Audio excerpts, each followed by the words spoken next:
Welcome, everybody, to Beyond the Shadows. Have a great show coming up for you tonight. We're talking twins, doubles, and doppelgangers. Coming up next.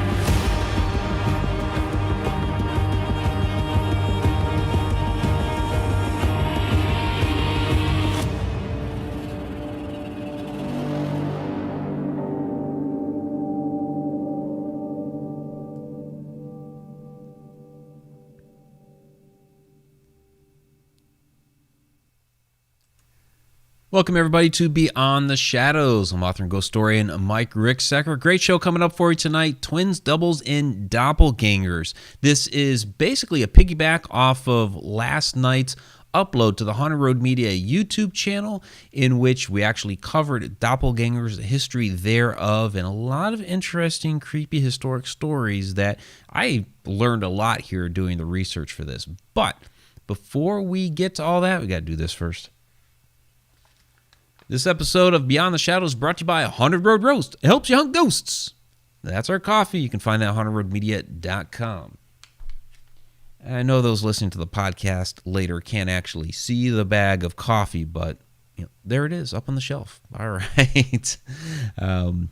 Yes, we have our own coffee. It's great stuff. So I was drinking some earlier, but now I've switched to the unsweetened green tea because it's a little cooler and it's actually hot here in the studio right now. But we're not here to talk about green tea or coffee or any of that. We're here to talk about doppelgangers. It's interesting. So in this research that I've done, of course, when people think doppelgangers, they think of evil twins, these supernatural entities, taking shape, taking your shape, taking your form, impersonating you, this sort of thing, and doing nasty, evil, nefarious things. And what I discovered was that wasn't really necessarily the case in a lot of these different stories. So I know that some people, before this even started from our last show, Edge of the Rabbit Hole, I think it was Fungi, right? That said had some interesting comments about doppelgangers. And this is, I've noticed this over the last several months. There have been some different comments and questions in the chat about this subject. So that's kind of why I went here with this particular topic this week. So if you haven't seen it yet, check out the Haunted Road Media YouTube channel. Watch that because I kind of break down those stories. Boom, boom, boom. We even have one from our friend Meg Fisher that was really interesting out of her new book. We'll get to that in a little bit here too. And because I think that there's some interesting correlations between what people think doppelgangers are and what they may actually be in real life. So we'll get to some of those kind of more historic things first.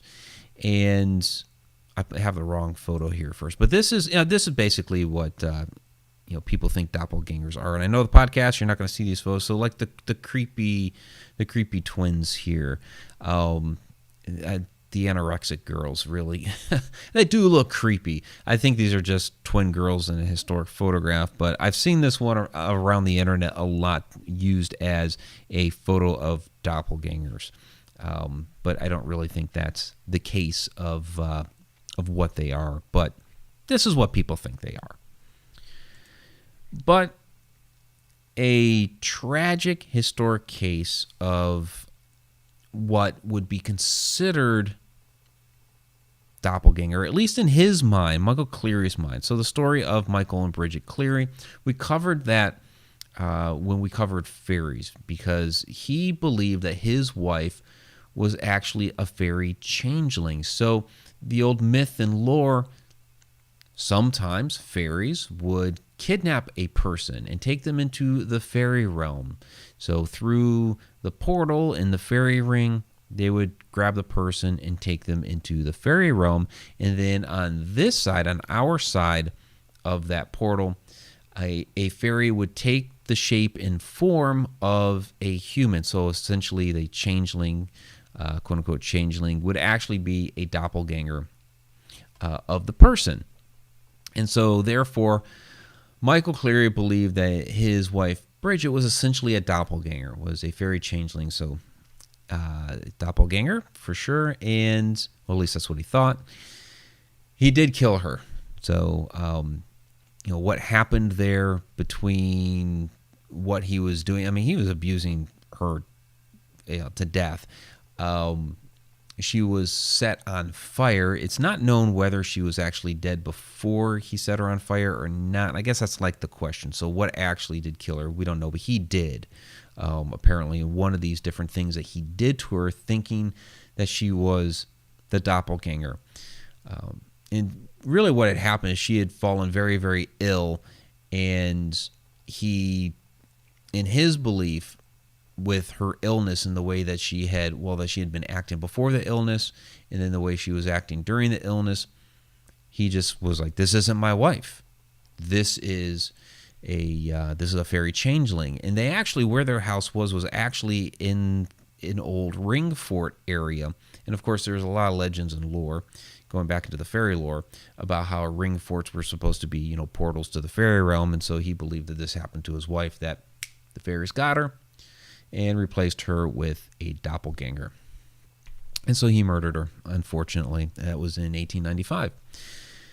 So I'm not chalking that up to a real doppelganger case, but that is what he believed. He believed that she was a doppelganger, that his wife was actually in the fairy realm, and this fairy changeling had come and taken her place. And that's generally what we think of when we think of a quote-unquote doppelganger, is that they are something supernatural, something otherworldly. They are not really human, but here they are impersonating us and taking that shape and form. We have some questions here. So Quarantine Ghost is hitting me up, and if I could bring that up. So like Sharon Lane, if you see your doppelganger, you will die, question mark, question mark. No, no.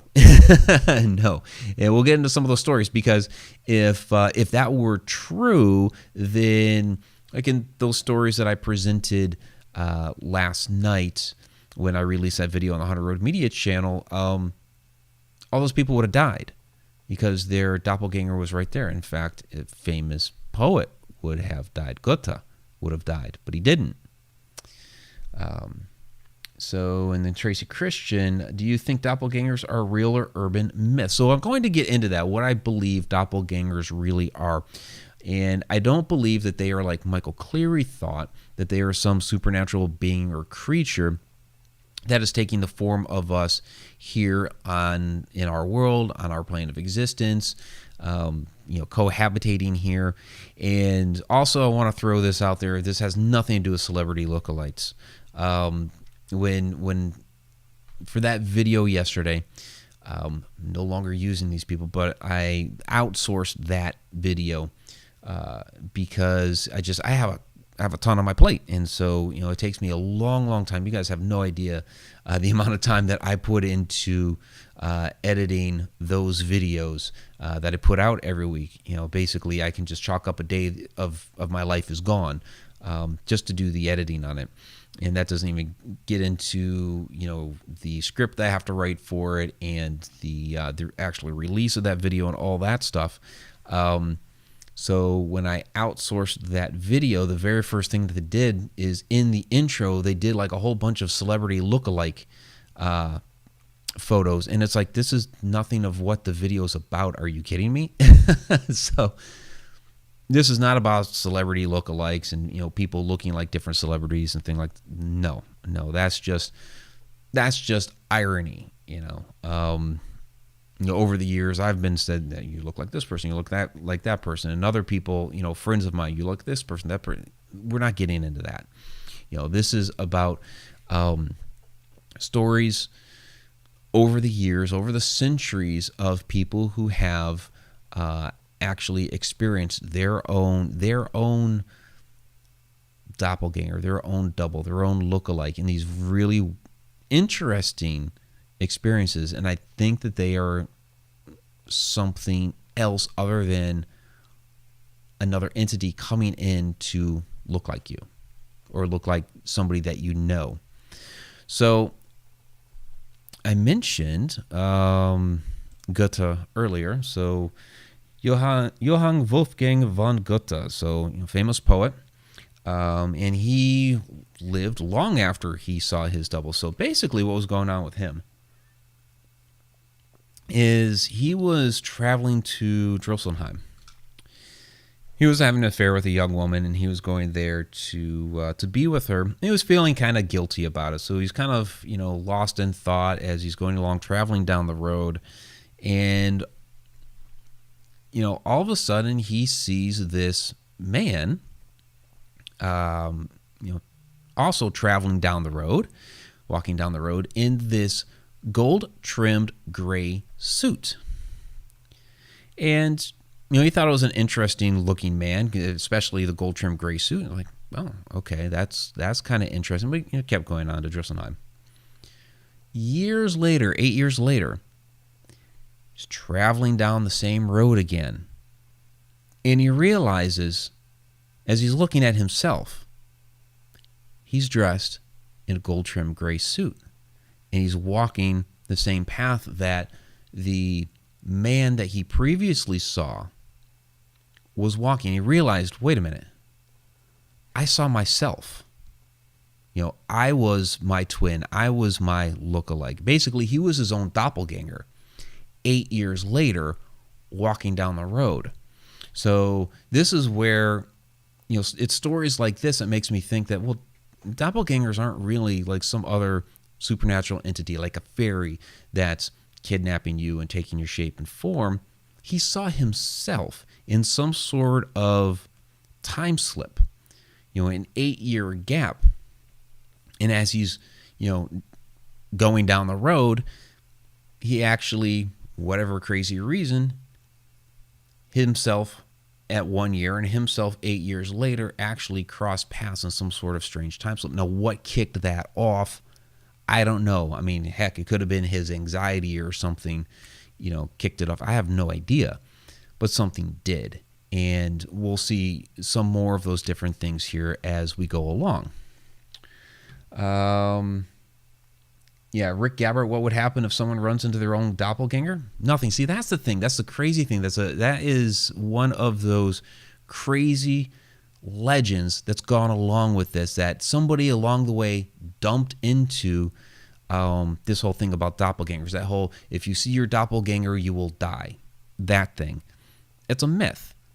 Goethe, witnessed his own doppelganger, walking down the road. He saw himself walking down the road, but he didn't die. That didn't happen.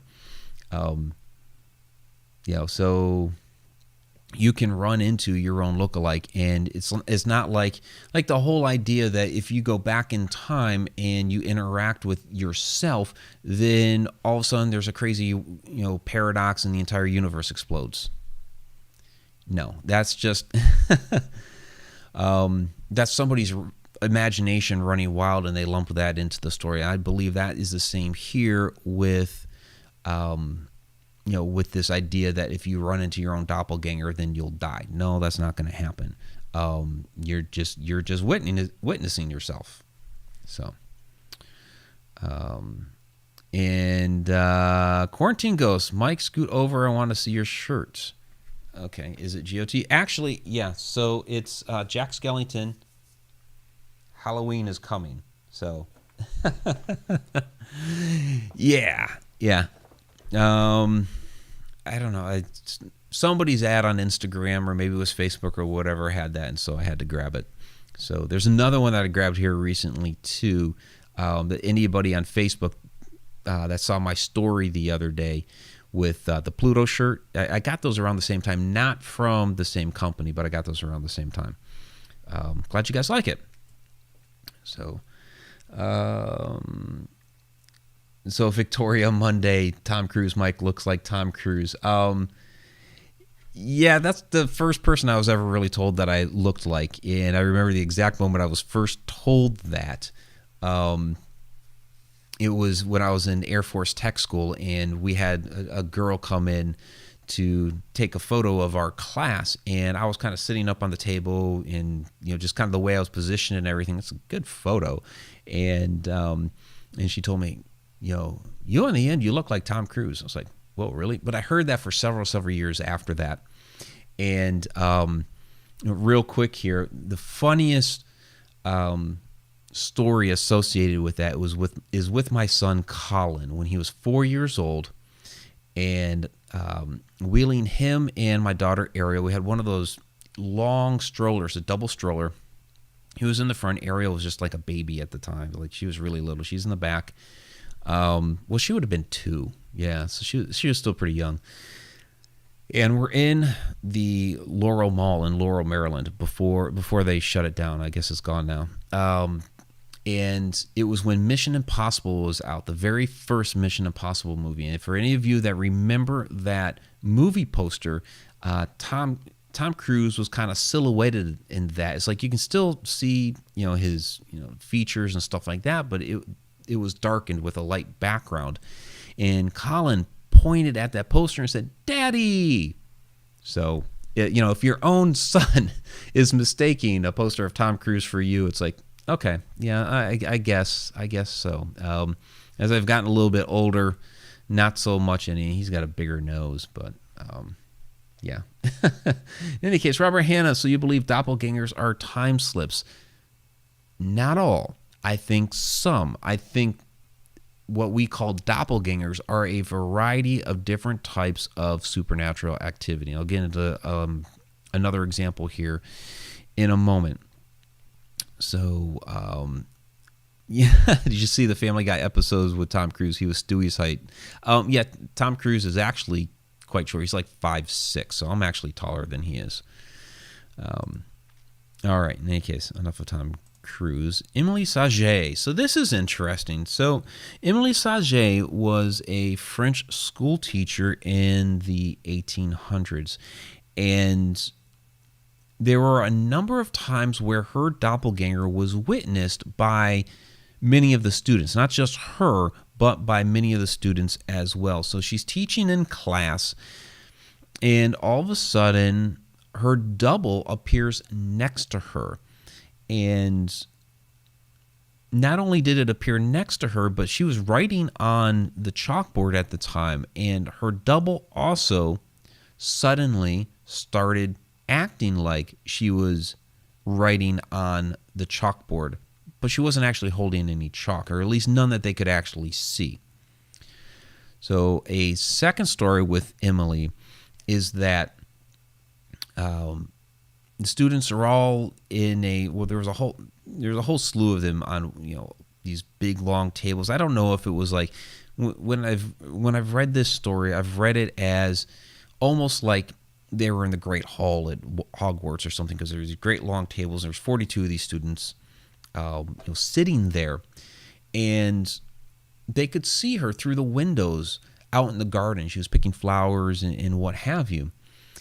But all of a sudden, in that room that they were at the end of the room, she suddenly appeared sitting in the chair. And they're like, "Oh, what the heck? Miss Saget is out there, picking flowers in the garden. How in the world is she suddenly sitting here in the chair?" So a couple of the girls went up to go touch her, and they had actually a hard time doing this. So the one girl was like trying to touch her, and she said she felt like some sort of resistance. It was cold. There was a resistance. She couldn't actually touch her. And then Miss Saget, Emily, suddenly just vanished from the chair. So not sure if that one, it could have been another form of time slip or something like that. Maybe some sort of projection, but I'm thinking again it's more of a time slip sort of a moment. Why it would have been kicked off, I'm not sure.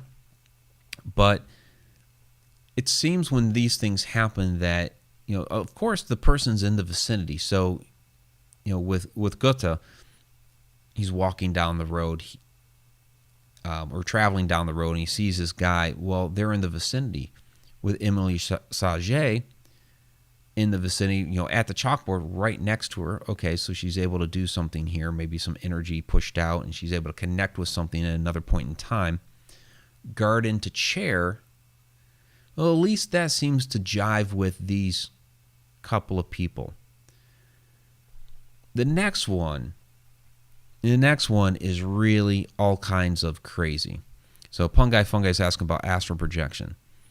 The next story does get into that.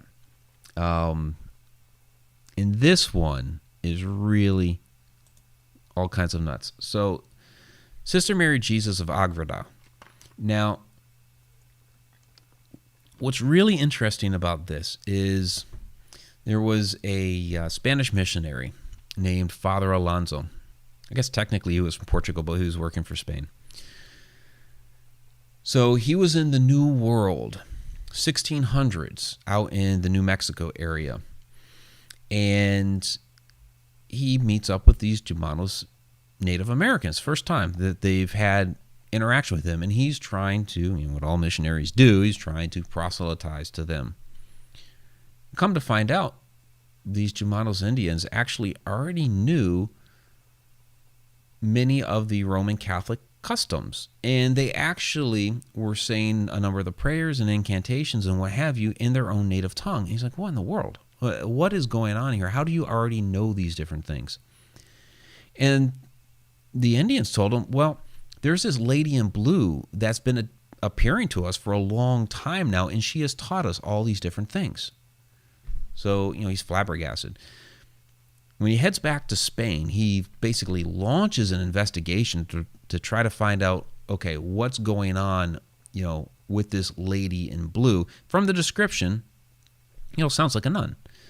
Well, he finds out who this nun is, and this is this Sister Mary Jesus of Agreda. And what she had been doing is when she would essentially go into meditation, and when she goes into prayer and all that, she would go into these trances, and people around her said that she would be like light as a feather, like you could almost blow her over. But she would go into these trances and was essentially projecting herself across the ocean. So she was there in Spain, but a version of herself, her doppelganger, her twin, her double, was over there in the New World proselytizing, trying to convert these different Native Americans. And when she would come back out of the trance, she would describe the geography. She would describe how the people looked, all these different, things that were just like spot on. So, this, and you want to talk about some serious projection. I mean, you're talking thousands and thousands and thousands of miles over the ocean into a new world that, she had never been, she had never seen before. That even, the missionaries are going there and interacting with these people, and it's like they already know this stuff. So apparently she had projected to, I guess they, excuse me, they counted over 500 times, New Mexico, Texas, Arizona, that whole southwest region of the United States, of what we now call the United States, of course, but, what they were calling New Spain at the time. So, but again, that's not in, that classic sense of doppelganger. It's not a supernatural entity that is taking on your shape or form and trying to mimic you and all that stuff. This is a double of her. She's in Spain, but there is another Sister Mary out there in the New Mexico area talking amongst these Native Americans and having enough interaction with them that she's actually able to teach them her faith. So absolutely wild. But this is a doppelganger. So, doppelgangers, I think, are more of like these time slips, or more of these astral projections. Doppelgangers are really, in this sense, ourselves in different types of supernatural situations. Whether that's a projection or whether it's some sort of time slip or something like that, it's ourselves, really. And we just don't realize it at that time. So, Fungi, how reliable is this story? Wouldn't this be considered witchcraft? No. For 400 years, there was a and I believe it's still going on because I don't think she's been canonized yet, but there has been a active movement for 400 years to have her canonized as a saint in the Catholic Church. So they did not consider it witchcraft. What they considered it, because she was a nun, and she was basically traveling there in spirit, is they considered it a work of God. So I know it's interesting how in this situation it would be considered, because she's, again, teaching the faith to the Native Americans. In this particular case, it's considered an act of God, where if it wasn't a nun, proselytizing out to the New World in other situations, yes, it would be considered witchcraft. Yeah, they kind of pick and choose, of course, which is the case when it's actually the same type of, phenomena and abilities. I get that. But no, in this case, it was, quote unquote, act of God. And teaching through the Spirit is what they called it. Totally get that. So Betty Lange, Mike, did sightings of John Wilkes Booth in Italy and Mexico, could that be a doppelganger? Well, I don't know about Italy and Mexico. There were sightings of him in Texas and Oklahoma that, not really a doppelganger. There's a conspiracy theory that he was not killed in that barn in Virginia, that he actually escaped. A story was fabricated, and he actually lived out the rest of his days in Texas and Oklahoma. I actually cover that in Ghosts and Legends of Oklahoma, this book here. I'll leave it. Yeah, it's a really fascinating story. Actress, I can't even think of it. Kathy Bates. Her grandfather actually wrote an interesting book on the matter, because he actually was very involved with the mummy and corpse of this guy who was supposed to be John Wilkes Booth. Of course, when he died, he wasn't John Wilkes Booth. And yeah, so it's kind of interesting to have the celebrity connection to there. But one of these that was, put on display at the World's Fair in St. Louis and all this crazy stuff. So that wouldn't necessarily be a doppelganger, as it is a conspiracy theory that he had actually lived and survived.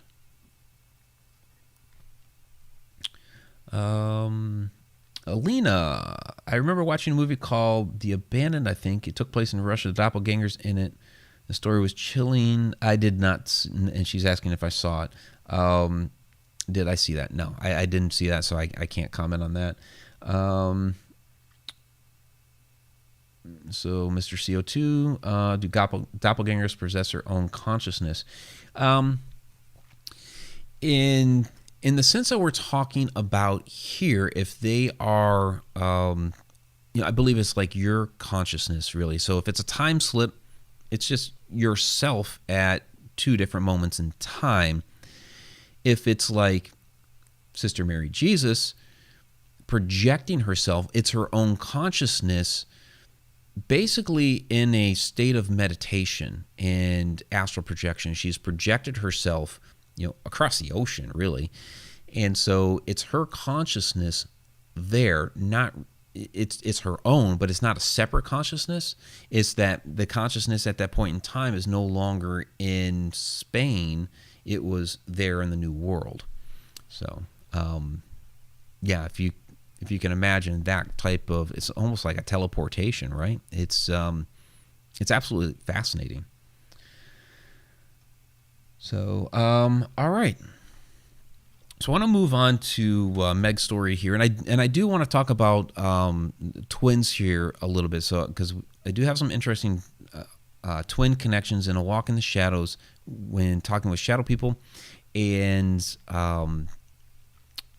Keith Bailey, my friend Keith, had contacted me last night after watching the Doppelganger video, and even though I don't really get into twins in that, Keith had a twin, and he's one of a twin, and so he really felt that connection to his twin in that movie, even though in that moment, even though his twin is passed. There's a deep connection between twins that's really very interesting and fascinating. So I do want to talk about that as well, and we'll get into that here in a little bit. But we're about halfway through the show right now, bottom of the hour, and I do want to let those listening to the podcast later on KGRA Radio to thank them for listening to us on kgraradio.com. All right, so let's get into Meg's story here, because this is interesting. So Meg's book, The Haunting of 2095, under her pen name, Rosella C. Rowe. And so this is coming out in October, so definitely pick that up. Great, it'll be a great book for Halloween, especially. Very, very interesting doppelganger story that she shared with her mother in it. And so I do want to thank Meg for sharing that with us. And in this, Meg had woken up in the middle of the night because she heard somebody, it sounded like putting away dishes. So she's peering down the hall, and she got up, she's peering down the hall, she sees the kitchen light on, she believes that, her mother is up and taking care of this. Her mother would work some late nights, and so she's thinking she came home, working on some dishes, and that sort of thing. So Meg kind of creeps down the hall and gets to the kitchen, and then all of a sudden she sees her mother coming through the door from the garage. And her mother kind of stands there and stares at her. And Meg's asking, Mom, is something wrong? And all of a sudden, her mother just does this weird leaning back thing or whatever it was. I mean, if Meg's down there, maybe she could explain it a little bit better than I. I'm just kind of retelling the story here. And then runs off down the hall. Well, so Meg chases after. Gets to her mother's room, and all of a sudden she sees her mother, laying down there in the bed with her nightgown on. And when Meg had seen her come through the back door, she was wearing jeans and, teal sweater and all this stuff. She's like, what in the world? So, she's, poking at her mom, wakes her up, and, her mother's, asking her, is something wrong? And so, Meg's wondering what in the world is going on, because she had just seen her. And Meg's mother explained, well, no, I came home early from work, and because she wasn't feeling well, and I've actually been asleep for a couple hours. So what is it? Obviously, the person that Meg saw in the kitchen, was not, the same person that was laying there in the bed. So is this a doppelganger? Between mother in the kitchen and mother laying down in bed. And so this is, when Meg first told me this story, this is what popped into my head immediately, is that, again, I think this is another time slip incident. And that, I don't think it was, the classic, there is an entity that is, taking the form and shape of somebody and has appeared there and all that stuff. I think it was another time slip incident in which, whatever the points in time were, Meg's mother comes into the door. We have a Meg's mother that's sleeping, current time. But another point in time, maybe it was in the past, I don't know. Could have even been the future, I don't know.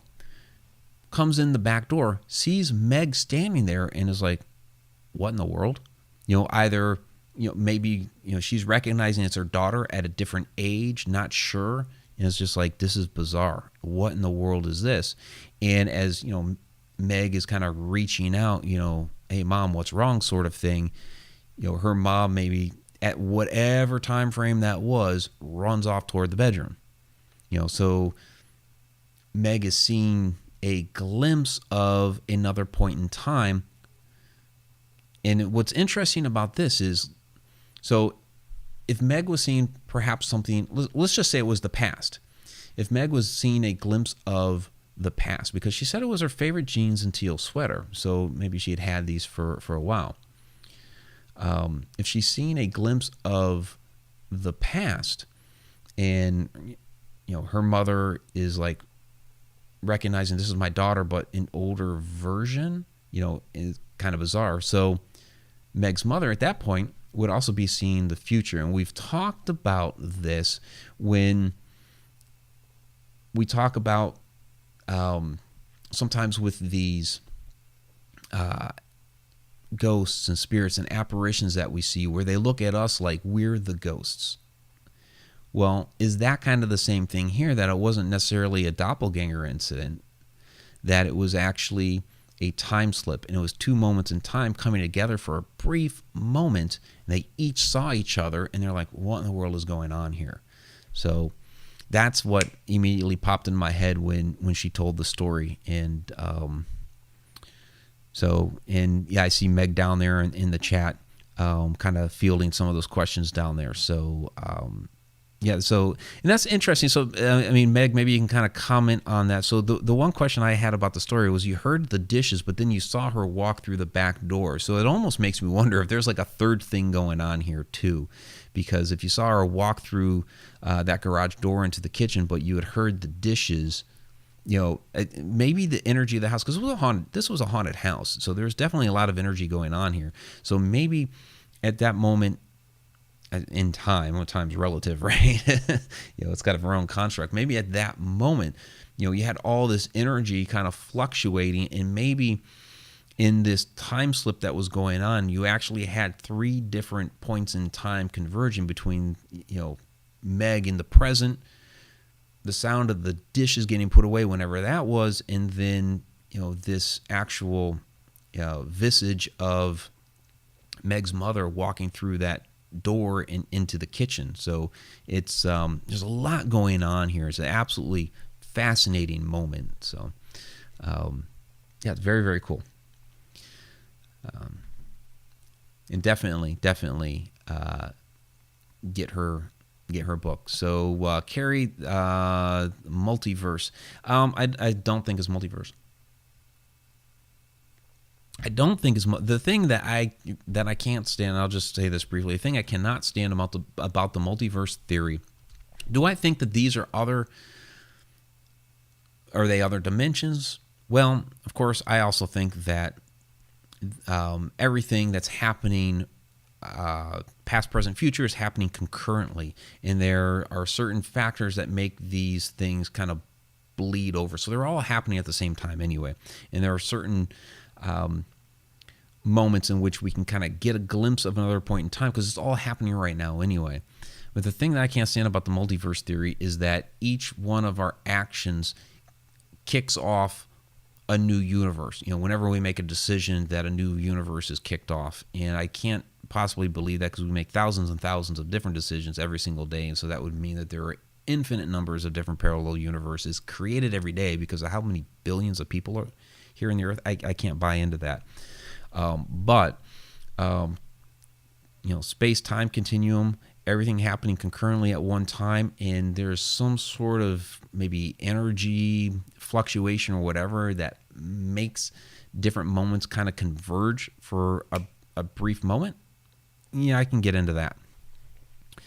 So, Betty Lange, deep subject tonight. Yeah, it's a little bit different than what people conventionally think doppelgangers are, because like we started off the show with Michael Cleary, that has generally been the idea of what people have had about doppelgangers for a long time, that it's some other entity that's taking on the shape and form of a person. In that case, with the fairies, are talking about, well, they're kidnapping the real person to the fairy realm, and this person that's here is not actually a person.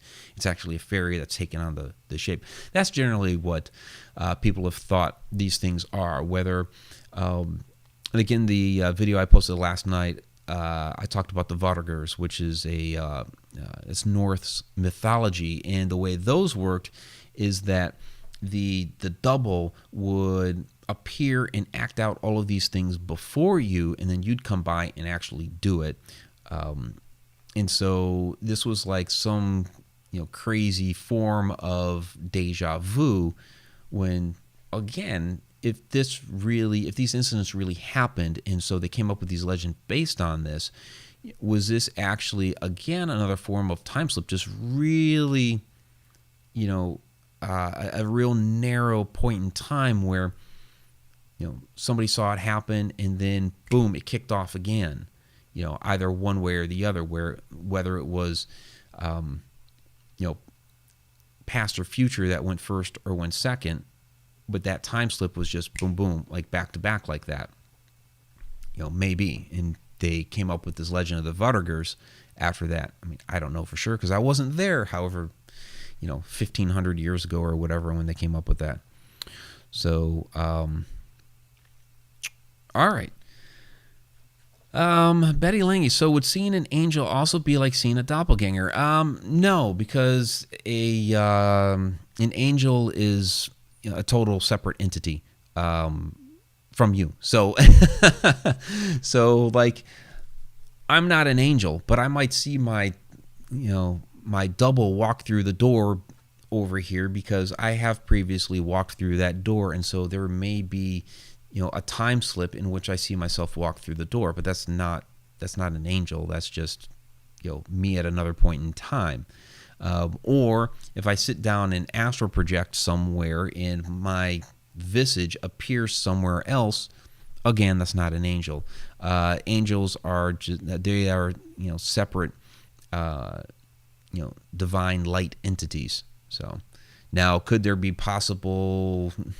There we go. Now, that would be an interesting question. If time doesn't really exist and everything is happening concurrently, and there are different fluctuations of energy that make different points in time converge together, and we see things happening at the same time, past, present, future, are there moments in which an angel could be seen in multiple times? So, like, we'll just say Angel Gabriel. So if Angel Gabriel is here in one moment and here in another moment, is that, would we see them both?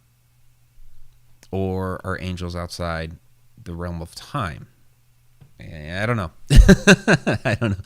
That is, Eva Geller. Yes, a lot of what ifs. We could play the what if game all night. All right, Tom McNicholas, could a shadow person also be a doppelganger? Interesting question. I mean, okay, quote unquote true shadow person, interdimensional being. So we're playing another what if game, because some shadows that we see are also human spirits. Or could they be, okay, so let's take Sister Mary Jesus here for a moment. Because we talk about human spirits that are unable to fully manifest as a shadow, appearing as, or unable to fully manifest as an apparition, appearing as a shadow instead, because they can't get enough energy. We've even thrown out there the possibility that some of these shadow entities could be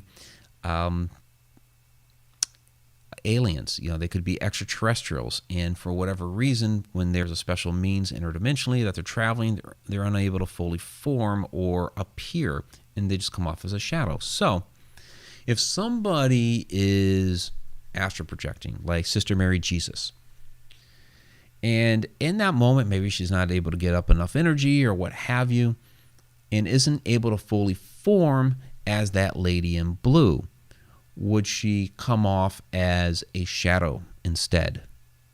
No idea. Maybe. So in that sense, could somebody who's trying to astral project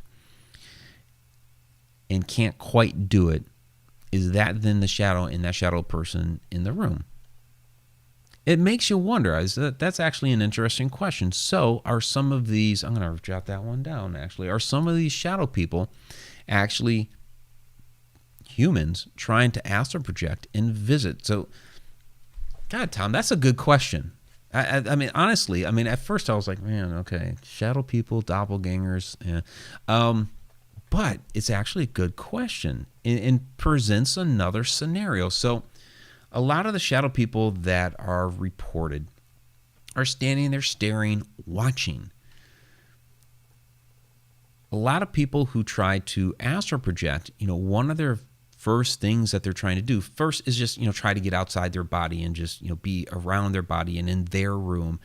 And then they eventually go and they visit different places. And sometimes they just want to go in and check in on a loved one. So let's say like a mother who has an adult daughter, the mother astral projects, she just wants to go see her daughter, or maybe she wants to go visit her grandkids and just look in on them. So is it then the grandmother astral projecting to the daughters or the granddaughter's room, just standing there to be like, oh yeah, there's my little girl, there's my little granddaughter, and is that it? Interesting. Very interesting. Good job, Tom McNicholas.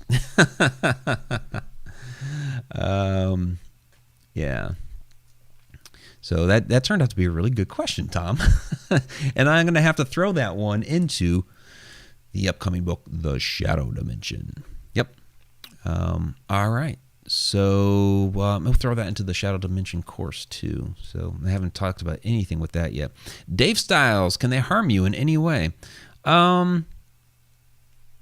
a good question. So, any of these stories that I've talked about so far, with like Gutta or Sister Mary Jesus or even Emily Sage, no, even Meg's story, she just ran off down the hall. So there was no harm involved here. And we talked about it earlier. There's a lot of the different doppelganger stories of, you'll die if you see your double, or like with, Michael Cleary and similar stories that, they think that the doppelganger's there to do some sort of harm or whatever. And if it's just these different supernatural occurrences, that it is actually just yourself, well, I mean, are you out to harm somebody that you might appear to? Or like Goethe sees himself walking down the road,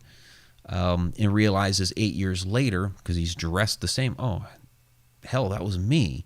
No, he's not doing any harm there. It's mostly just an observation. With Sister Mary Jesus, she was actually able to teach people because her projection was so strong that she was able actually to have full interactions for long periods of time. I'm guessing she didn't hurt anybody. So, good question.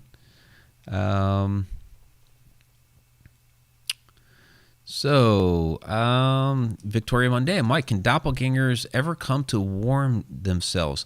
Well, I guess if you knew for sure, like, if you knew that you could project yourself into like a future time, then maybe you could, but you'd have to know that you could. That's a good question, Victoria. Like with Sister Mary Jesus, everything with her was that current point in time. She didn't ever like seemingly project out into the future.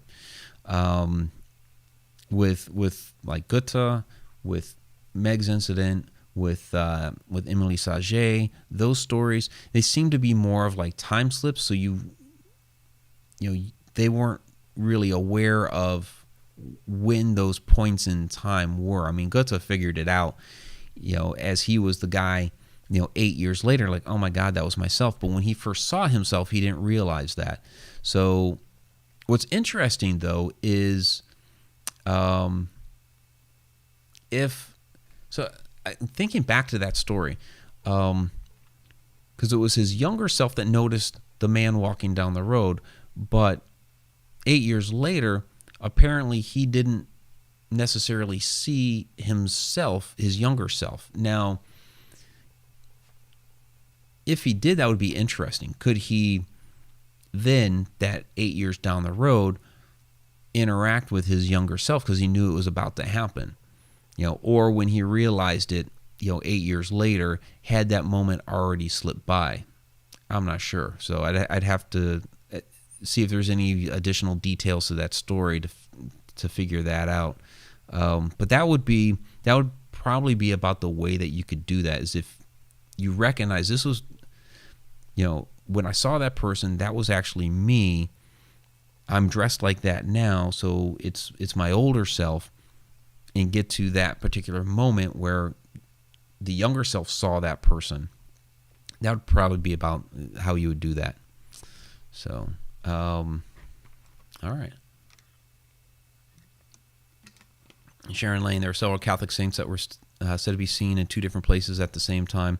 Yeah, that's what Sister Mary Jesus. They, it's just like on a, and this is like a thing that was almost like on steroids with her.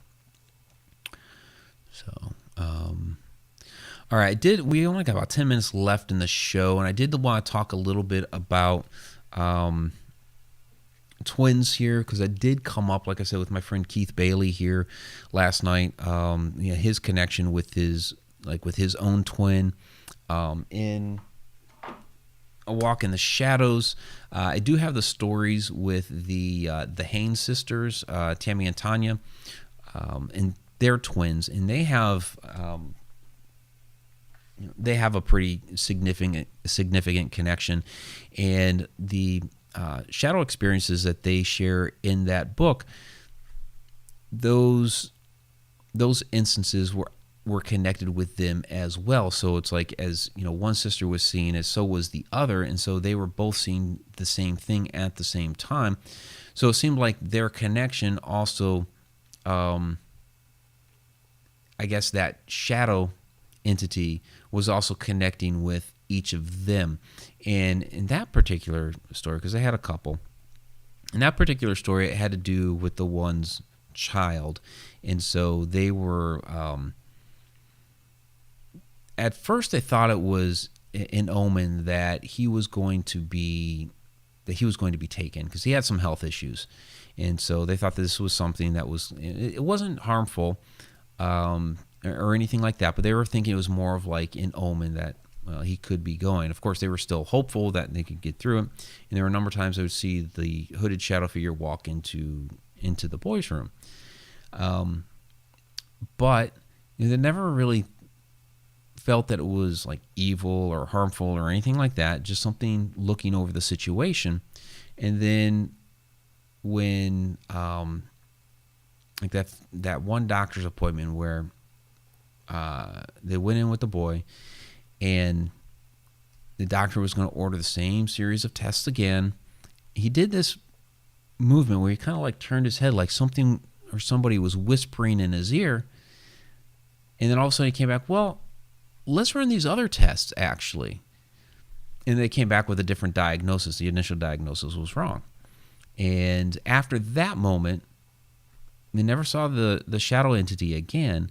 And so they both came to the conclusion, because they'd both seen it, and like the one would babysit the other and all that stuff. They came to the conclusion that this was actually a benevolent entity just watching over the boy, and actually is what whispered into the doctor's ear to give him the correct diagnosis, or the correct test to run, so they could figure out the correct diagnosis. So, for those that think that all shadow people are evil, no. So, but their connection as twins had a lot to do with that, and they've had a lot of interesting paranormal experiences over the years that really parallel each other. And you hear these stories from twins a lot, how they feel these different connections with each other, even over great distances. And I don't know if we have anybody down in the chat room right now that happens to be twins. And so I did want to mention this because Keith, and because that video really did affect him. So I'm not a twin. My sister and I are considered Irish twins. I know we were talking fairies earlier. She and I are considered Irish twins because we're born less than a year apart. But she and I couldn't be like more opposite from each other.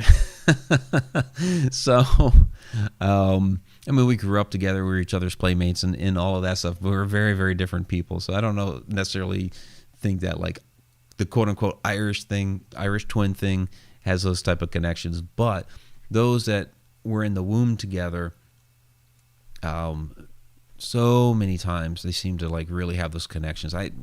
One guy I work with is a twin. And his sister is his twin, and he talks about that from time to time. So very, very interesting.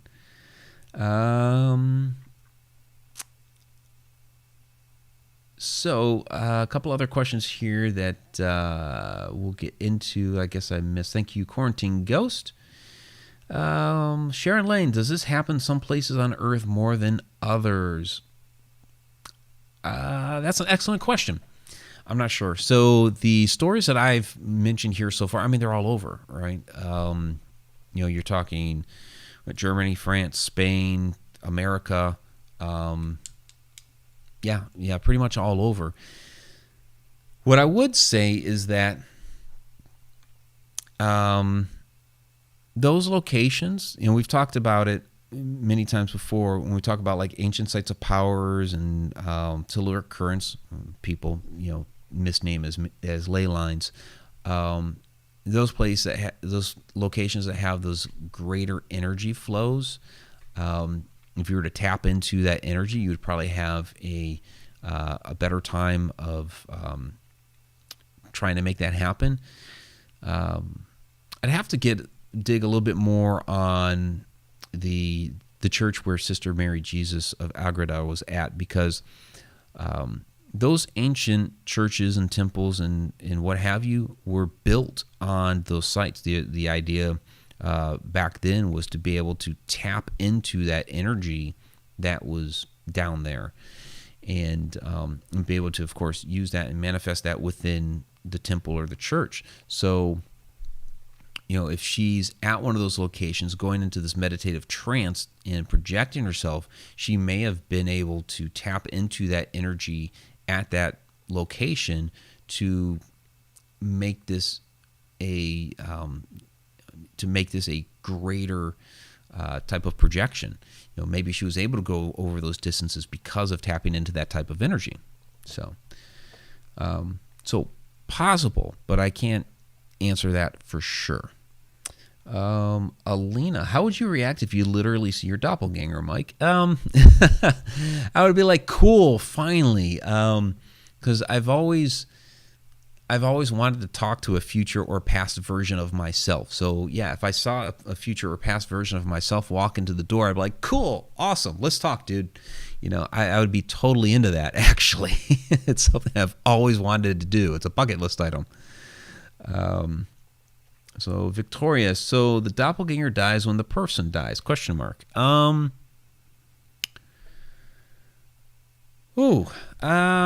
question, because again, if time is working or running concurrently, past, present, future, well, one thing we all do is we die at some point. We're not getting out of this alive, right? So there is that chance, of course, that even if you die, you're still going to be seen somewhere. This is almost like the ghost, right? So you walk into a room, you see a woman in a Victorian dress. She sees you like you're the ghost.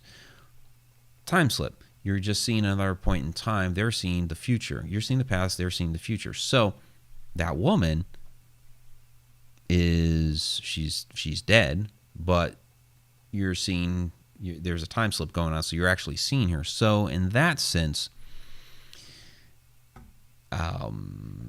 so not necessarily, I wouldn't say die, really. I would say that you're able to see the resonance of that energy of the person. Whether their actual physical self is alive or dead at that point is kind of relative. So, all right. So I think we are going to wrap it up. Tim Schoen, okay, good question. What is the difference, if any, between a time slip and a residual haunting? So a residual haunting is just a moment in time playing out. There's like zero interaction. You're just seeing like a recording playback. where more with a time slip, there's a recognition. You're actually able to interact a little bit, even if it's just like a, oh my God, and they're, oh my God, that sort of thing. But when it's just you're seeing an apparition walk through the door every single time, 10 o'clock, Tuesday nights, that's the residual haunting, and there's no change. It's just if you believe stone tape theory, and if that really is what a residual haunting is that the energy is trapped there within the masonry, within the metal over there, whatever it is, and there's something, we don't know what the catalyst is, to kick it off at that same time every time. It's just a recording. Where with the time slip, it's the consciousness is there. So, all right, we're at the hour mark. We'll go ahead and wrap this up. Really appreciate all of you this evening. It's been a fantastic conversation. You guys had amazing questions. Absolutely enjoyed this. Let's get to the shout-outs. All right. So I want to thank Quarantine Ghost down there in the chat for haunting the chat. Victoria, I'll answer that one offline. Would the doppelganger be the unconjoined twin feeding off the other half of the twin? Interesting. I'll answer that one offline. So thank you, Quarantine Ghosts, Patreon patrons, Tom McNicholas, B3 Airspace, Andrew Cox, Dustin Samario, David Yeisley, and Joe Chandler. Thank you all very, very much for being deep down the rabbit hole. Patreon patrons, and thank you to all of our other Patreon patrons out there. You can check that out, patreon.com/hauntedroadmedia. All right, so let's get to the participants tab. We have Andrew Cox, April M. Wimigwans. Great to see you tonight. There's Betty Lange, Carrie Parrish, Christopher Stanton. Thank you very much. Dave Stiles, great seeing you tonight. There's Alina. Eva Gallert, thank you as well. Helen Espinoza and Jennifer Bloomer. Mr. CO2, thank you very, very much. Pungai Fungi. Awesome. Robert Hanna, thank you as well. There's Meg Fisher, Rosella C. Rowe. Absolutely appreciate it. And thank you for letting me share your story. And again, guys, get her book when it comes out in October. Sharon Lane, thank you for joining us this evening. Tim Schoen, Tracy Christian, and Victoria Monday. Thank you guys all very, very much for all the questions as well. So let's see. There's Adam Tillery in the house. Go through the let's scroll up here, see if there's anybody that the list missed, which you know it did because it always does. Or maybe not. I don't know. Dun, dun, dun, dun. Yeah. And I guess that's it. Huh. All right. So, yeah, that'll do it. All right, everybody. Oh, there's Harry W. Thank you for joining us tonight, Harry. Yeah, I'll scroll back down here. All right. If I missed anybody, well, I do try to get everybody. Oh, Christy with an asterisk. Yep, you have an awesome night as well. All right. So, all right. So, who is our guest next week? I'll let you know who the Edge of the Rabbit Hole guest is for next week. That is, as this pops up. Dun, dun, dun. Oh, I'm not signed in. Let me log in real quick, and I'll tell you who. I will tell you that our Haunted Road Media video next week is going to be talking about supernatural activity in space. Yeah, so that'll be an interesting one. And that's actually going to be a fun one to work on. What is this doing?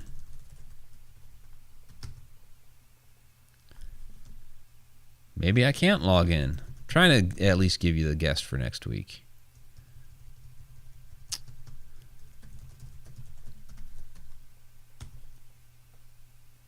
No? Got the right email address in, yes. Well, I better be able to log into here because that's where all my information is. Or at least for upcoming stuff. Crazy. That's the same password I threw in there like 5 times. Okay. Fat finger it that much? I don't know. Oh, Sam Baltrusis. Nice. Cool. Okay, yeah, I like Sam. Sam's a good friend. So yeah, Sam's great. So he's been on recently here, was it Haunted Hotels Paranormal?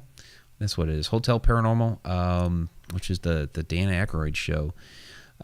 Sam also does like a lot of the ghost tours and stuff out of Salem. He's working on a book called, I think it's called Haunted Salem, or maybe it's Ghost Stories of Salem. He hit me up about some of the different shadow people activity for that particular book, and Sam's just a really knowledgeable guy. So that'll be pretty cool to have him on there. So, all right. So there we go. That's on tap for next week. And we will see all of you, well, social media, right? All right, everybody, take care and enjoy the rest of your week.